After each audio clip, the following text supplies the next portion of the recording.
Hi అండి అందరికీ. ఇవాల్టి వీడియోలో చిల్లీ చికెన్ ఎలా చేయాలో చూపిస్తాను. ఈ వీడియోనైతే ఎక్కడ స్కిప్ చేయకుండా చూడండి. అప్పుడే మీకు బాగా అర్థమవుతుంది.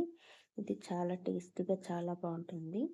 చపాతీలోకి, రైస్లోకి, జీరా రైస్లో కూడా మంచిగా సెట్ అవుతుంది.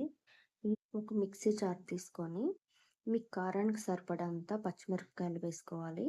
కొద్దిగా వెల్లుల్లి, అల్లం, పుదీనా, కొత్తిమీర, జీడిపప్పు, కొద్దిగా వాటర్ వేసుకొని మెత్తగైతే గ్రైండ్ చేసుకోవాలి. నేను ఈ వీడియోలో చూపించిన విధంగా అయితే గ్రైండ్ చేసుకొని పక్కన పెట్టేసుకోండి. ఇప్పుడు స్టవ్ ఆన్ చేసుకొని కడాయి పెట్టుకొని కొద్దిగా ఆయిల్ వేసుకోవాలి. ఈ ఆయిల్ కొంచెం వేడెక్కాక చెక్క, లవంగం, కొంచెం సాజీరా ఉంటే వేసుకొని ఇవి కొంచెం సువాసన వచ్చేంత వరకు ఫ్రై చేసుకోవాలి.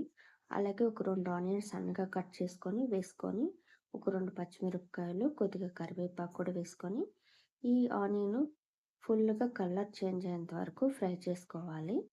ఒక హాఫ్ కేజీ చికెన్కి 2 ఆనియన్ అయితే సరిపోతుంది. ఈ చికెన్ అయితే ఇప్పుడు వేసుకొని కొంచెం ఉప్పు, పసుపు వేసుకోవాలి. ఇవి 2 మిక్స్ అయ్యేంత వరకు కలుపుకున్నాము.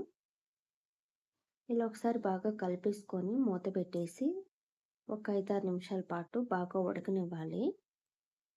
ఇలా బాగా ఉడికినాక కొద్దిగా అయితే వాటర్ అయితే వస్తుంది కదా, ఈ వాటర్ కొంచెం ఇంకిపోయేంత వరకు ఫ్రై చేసుకుందాం. అప్పుడే చికెన్ బాగా ఉడికిపోతుంది. ఇలా ఉడికాక ఆల్రెడీ మనం రెడీ చేసుకున్న పేస్ట్ కూడా వేసుకొని దాంట్లోనే కొంచెం వాటర్ కూడా యాడ్ చేసుకొని ఇలా ఒకసారి కలిపేసుకుందాము. ఇలా బాగా కలిపేసుకున్నాక 1 స్పూన్ ధనియాల పొడి, 1 స్పూన్ గరం మసాలా కూడా వేసుకొని ఇంకొకసారి కలిపేసి ఉప్పు, కారం టేస్ట్ చూసుకోండి. కారం సరిపోకపోతే ఇంకొంచెం పచ్చిమిర్చి కూడా యాడ్ చేసుకోవచ్చు.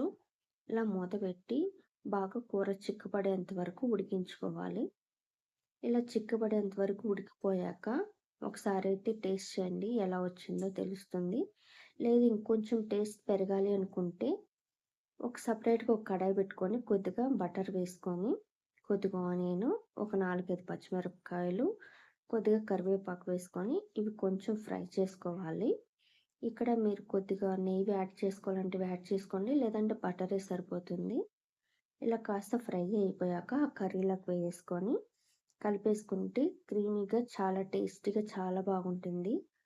ఇది చపాతీకి, రోటీకి, అలాగే రైస్కి, జీరా రైస్కి కూడా చాలా సెట్ అవుతుంది. మీకు కూడా చాలా బాగా నచ్చుతుంది. ఇది ఒకసారి మీరు ట్రై చేసి ఎలా వచ్చిందో నాకైతే కామెంట్ చేయండి. ఖచ్చితంగా మీకు కూడా నచ్చుతుంది. మా వీడియో మీకు నచ్చితే లైక్, షేర్, కామెంట్, సబ్స్క్రైబ్ చేయడం మర్చిపోవద్దు. Thank you.